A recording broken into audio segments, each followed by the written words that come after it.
Ration ടോക്സിൻ്റെ അടുത്ത വീഡിയോയിലേക്ക് സ്വാഗതം. ഇതിപ്പോൾ നമ്മൾ പറയുന്നത് വെച്ചാൽ ഒരുപാട് നാളുകൾക്ക് മുമ്പ് നമുക്ക് കാണാൻ സാധിച്ച അല്ലെങ്കിൽ കേൾക്കാൻ സാധിച്ച ഒരു വാർത്ത ഇപ്പോൾ ഏതാണ്ട് ഈ പറഞ്ഞ കണക്ക് ഒരു ഔദ്യോഗികമായിട്ടുള്ളൊരു സ്ഥിരീകരണം ആയിട്ടില്ലെങ്കിലും പുറത്തു വരുന്ന റിപ്പോർട്ടുകൾ പ്രകാരം മമ്മൂക്കയും ഹരിഹരനും MT വാസുദേവനും ഒരിക്കൽ കൂടി ഒന്നിക്കുകയാണ്. അത് കാവ്യ ഫിലിംസിൻ്റെ ബാനറിൽ നിർമ്മിക്കുന്ന ചിത്രമാണെന്നാണ് റിപ്പോർട്ടുകൾ സൂചിപ്പിക്കുന്നത്. അല്ലെങ്കിൽ പുറത്തു വരുന്ന റിപ്പോർട്ടുകൾ അനുസരിച്ച് കാവ്യ ഫിലിംസ്, കാര്യം കുറേ കാലത്തിന് മുമ്പ് നമുക്ക് തന്നെ അറിയാം, കാവ്യ ഫിലിംസിൻ്റെ ഒരു പേജിലായിട്ട്, വേണുകുന്നപ്പിള്ളയുടെ ഒരു പേജിലായിട്ട് ഇത്തരത്തിലുള്ളൊരു സിനിമയുടെ ഒരു അനൗൺസ്മെൻറ്റിന് ഉള്ള ഒരു സാധ്യത അദ്ദേഹം നൽകിയിട്ടുണ്ടായിരുന്നു.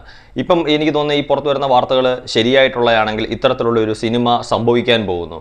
ഇപ്പം മാമാങ്കം പോലുള്ള ഒരു സിനിമ, അപ്പം മമ്മൂക്കയുടെ ചരിത്ര കഥാപാത്രം എന്ന് പറയുമ്പോഴത്തേക്ക് നമ്മുടെ മനസ്സിലേക്ക് ആദ്യം ഓടിയെത്തുന്നത് ഒരു വടക്കൻ വീരകഥ, പിന്നീട് പഴശ്ശിരാജ പോലുള്ള സിനിമകൾ, മാമാങ്കം പോലുള്ള സിനിമകൾ, ഒരുപാട് സിനിമകളാണ് നമ്മുടെ മനസ്സിലേക്ക് വരുന്നത്. അതായത് ഇന്നൊരു വടക്കൻ പാട്ടുകളിലെ ആണെങ്കിലും മറ്റു രീതിയിലുള്ള ഒരു ചരിത്ര പുരുഷനാണെങ്കിലും മമ്മൂക്കയെ കഴിഞ്ഞ് മറ്റൊരു നടന് അത്തരത്തിലുള്ളൊരു റോള് അഭിനയിച്ച് വിജയിപ്പിക്കാൻ സാധിക്കുകയുള്ളൂ. പ്രത്യേകിച്ച് മലയാളത്തിലെ ഏതൊരു നടനെ എടുത്താൽ പോലും. ഇപ്പം മമ്മൂക്ക ഒരു സിനിമ വേണ്ട എന്ന് വെച്ചാൽ അത്തരത്തിലുള്ളൊരു സിനിമ തന്നെ നടക്കാത്ത ഒരു സാഹചര്യമാണ് ഇവിടെ കാണുന്നതെന്ന് പറയുന്നത്. അപ്പം നമുക്ക് തന്നെ അറിയാം, മുമ്പ് ഹരിഹരൻ MT വാസുദേവൻ മമ്മൂക്കയുടെ കൂട്ടുകെട്ടിൽ പയ്യമ്പള്ളി ചന്തു എന്നൊരു സിനിമ അനൗൺസ് ചെയ്തിട്ടുണ്ടായിരുന്നു. പിന്നീട് പയ്യമ്പള്ളി ചന്തുവിനെ കുറിച്ചുള്ള മറ്റ് വാർത്തകളൊന്നും വന്നില്ല. അതിനുശേഷമാണ് പഴശ്ശിരാജ പോലുള്ള സിനിമയും പിന്നീട് മാമാങ്കം പോലുള്ളൊരു സിനിമകളും സംഭവിക്കുന്നത്.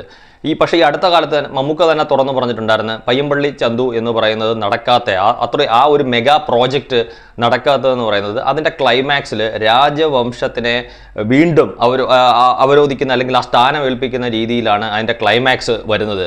അതിനോട് MT വാസുദേവനാർക്ക് താല്പര്യമില്ല. കാര്യം അദ്ദേഹം ഒരു ഇടതു ചിന്തകൻ എന്നുള്ള രീതിയിൽ, അല്ലെങ്കിൽ ഈ പറഞ്ഞ കണക്കൊരു രാജഭരണത്തിന് എതിരായിട്ടുള്ള ഒരാളായതുകൊണ്ട് അത്തരത്തിൽ രാജഭരണം വീണ്ടും തിരിച്ചു വരുന്നത് കാണിച്ച് നിർത്താൻ അദ്ദേഹത്തിന് താല്പര്യമില്ലാത്തത് കൊണ്ടാണ് പയ്യമ്പള്ളി ചന്തു എന്ന് പറയുന്ന ഒരു മെഗാ പ്രോജക്റ്റ്, കാര്യം അതിൻ്റെ എല്ലാ വർക്കുകളും കഴിഞ്ഞിരുന്നിട്ട് പോലും അത് സംഭവിക്കാത്തത്. അപ്പം എനിക്ക് തോന്നുന്നു ഒരിക്കലും ഇനി പയ്യമ്പള്ളി ചന്തു സംഭവിക്കാൻ സാധ്യതയില്ല. പക്ഷേ അതുപോലുള്ള വടക്കൻ പാട്ടുകളിലെ മറ്റൊരു വീരനായകൻ്റെ കഥ പറയുന്ന ഒരു സിനിമ തന്നെ ആയിരിക്കും ഒരു പക്ഷേ നമുക്ക് അറിയാവുന്ന വടക്കൻ വീരകഥയോടോ അല്ലെങ്കിൽ പഴശ്ശിരാജയോടോ. വടക്കൻ വീരകഥയും പഴശ്ശിരാജ എന്ന് പറഞ്ഞ രാജാവും വടക്കൻ പാട്ടിലെ ചന്തുവും തമ്മിലുള്ളൊരു വ്യത്യാസം നമുക്കറിയാം. എന്തായാലും അതിനൊപ്പം നിൽക്കുന്ന, അതായത് മാമാങ്കത്തിനൊക്കെ ഒരുപാട് മുകളിൽ നിൽക്കുന്ന രീതിയിലുള്ള മമ്മൂക്കയുടെ ഒരു കഥാപാത്രത്തിൻ്റെ ഒരു സൃഷ്ടിയായിരിക്കും, അല്ലെങ്കിൽ അത്തരത്തിലുള്ള ഒരു കഥാപാത്രമായിരിക്കും മമ്മൂക്കയിലേക്ക് വരുന്നത്. അതുപോലെ അതിമനോഹരമായിട്ട് ഒരു പക്ഷേ വടക്കൻ വീരകഥയോട് തന്നെ പിടിച്ചു നിൽക്കത്തക്ക രീതിയിലുള്ള